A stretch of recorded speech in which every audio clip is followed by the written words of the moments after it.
Hello dear students, today we will proceed with Unit 2, that how did Hitler become he brought dictatorship in Germany. We will also discuss about that while placing dictatorship, the destruction of democracy was done by him, and later how he reconstructed Germany. You know, on 30th of January 1933, President Hindenburg offered the chancellorship, which is supposed to be the highest position in the cabinet of ministers, to Hitler. Now, when Hitler got the chancellorship of Germany, having acquired the power, he set out to dismantle the structure of democratic rule. And we have already learned in the previous classes that by now, Nazis, they had managed to rally the conservative minds of the people, and the people of Germany were already looking up to a kind of dictatorship or one-man show. So, in this process, on 3rd March 1933, the famous Enabling Act was passed by him.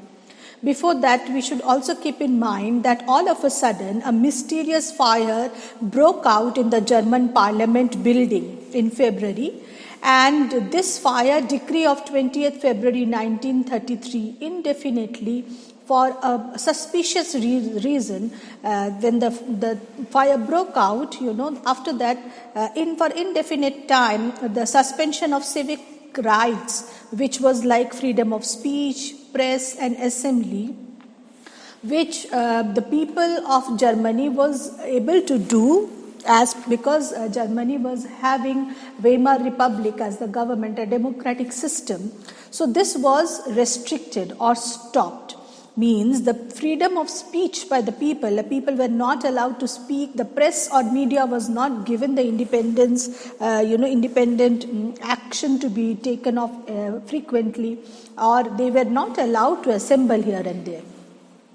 And then Hitler, he turned on his arch enemy, basically the communists, most of whom were hurriedly packed off in a newly established concentration camps. So what are concentration camps? The camps where people were isolated and detained without due process of law. Without putting you in front of judiciary, you are found guilty.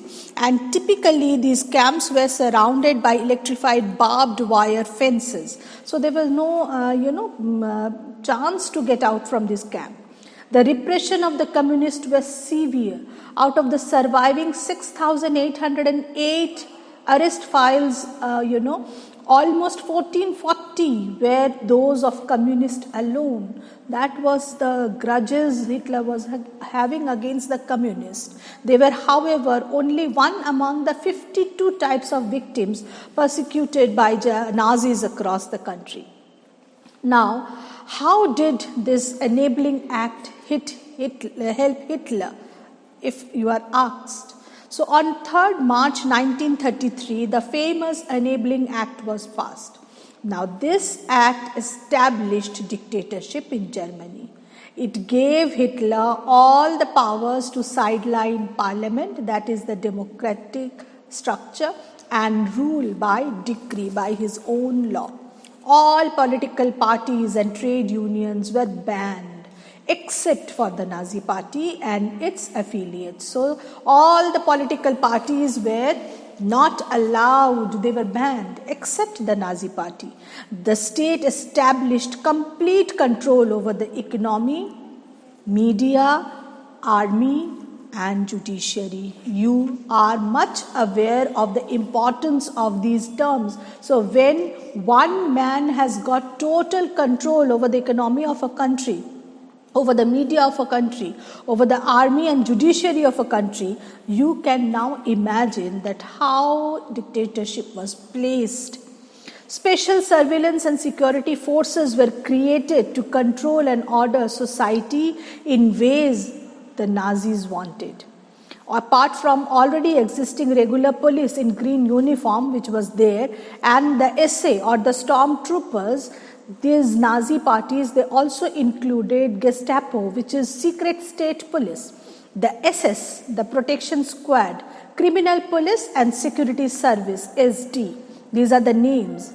It was extra constitutional powers of these newly organized forces that gave the Nazi state its reputation and as the most dreaded criminal state. You can imagine a party which has got so many security surveillance or special surveillance societies or organizations to back you up, to give you support. With the help of all these criminal police and special protection squads, Germany was able to place in front of the world as most dreaded criminal state. People could now be detained in Gestapo torture chambers, rounded up and sent to concentration camps, deported at will or arrested without any legal procedure. The police forces acquired powers to rule with impunity. Now, in this way, entire German's democracy was dismantled. Now, slowly, Hitler took the dictatorship in his hand and slowly he established or reconstructed also Germany. Hitler assigned the responsibility of economic recovery to the economist, which is Hjalmar Schacht, who aimed at full production and full employment through a state-funded work creation program. Schacht has got a great contribution to build up the economy of Germany. His suggestions, his advised, brought Germany back into life. This project produced the famous German superhighways and the people's car, Volkswagen, which we all are aware of. That time we have learnt about the critical, acute economic condition of Germany. You can imagine the same people who were dying for a bit of food that time.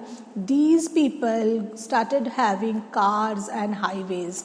You can see the poster which is given on page number 59. This poster shows that even a common man can own this car.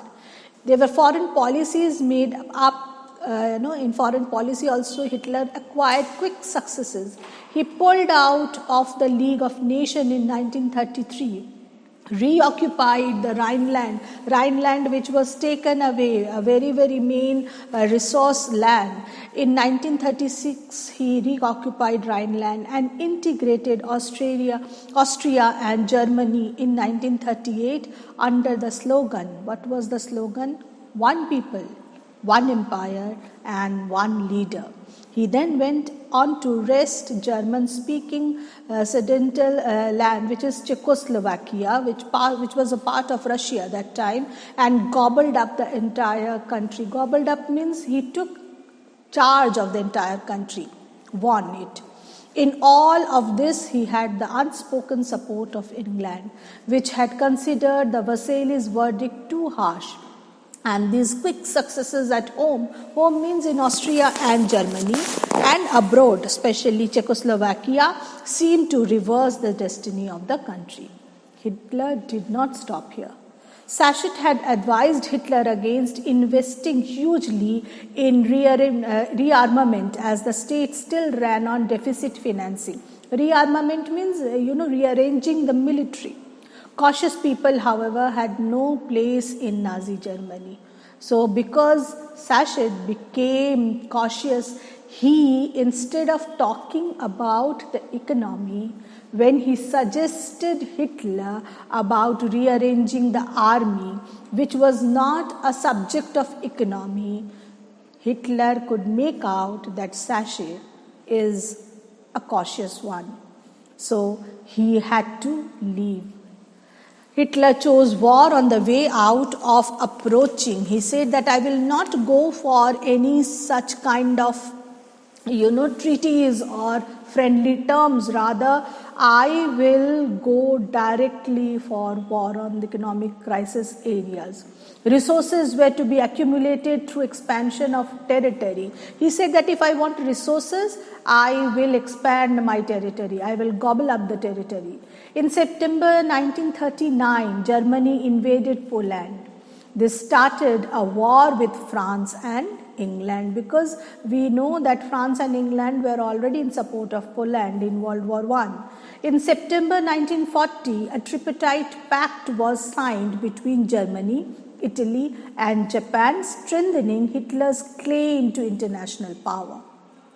Some of the puppet regimes supportive of Nazi Germany were installed in a large part of Europe.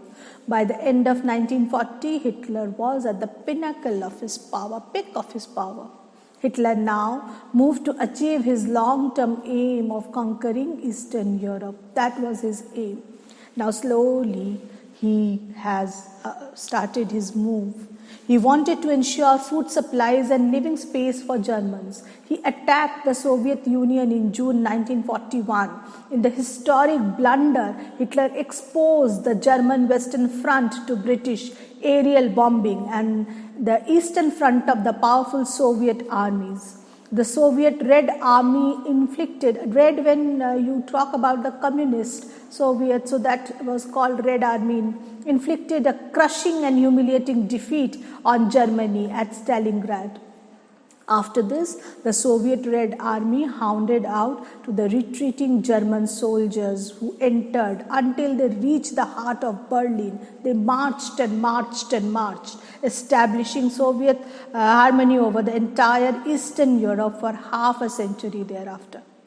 Meanwhile, in the America, USA had resisted involvement in the war because the acute financial crisis which America had already faced during World War I was not in a position to face it again. They were unwilling to once again face all the economic problems which was caused by World War I. But it could not stay out of war for long. Japan was expanding its power in the east. Japan had occupied French Indochina and was planning attacks on US naval bases in the Pacific Ocean also. Keeping that in mind, when Japan extended its support to US naval bases, Japan extended its support to Hitler and bombed the US base at Pearl Harbor. That time, US entered the Second World War. It started, the war ended, we all know, in May 1945, with the defeat of Hitler and US dropping of atom bomb on Hiroshima and Nagasaki in Japan. So in this way, World War II coming to an end brought the end of or the defeat of Hitler as well. So we got over with Unit 2 today. We will be proceeding with Unit 3, the Nazi world view, more about the Nazi party. Thank you so much, children. God bless you all.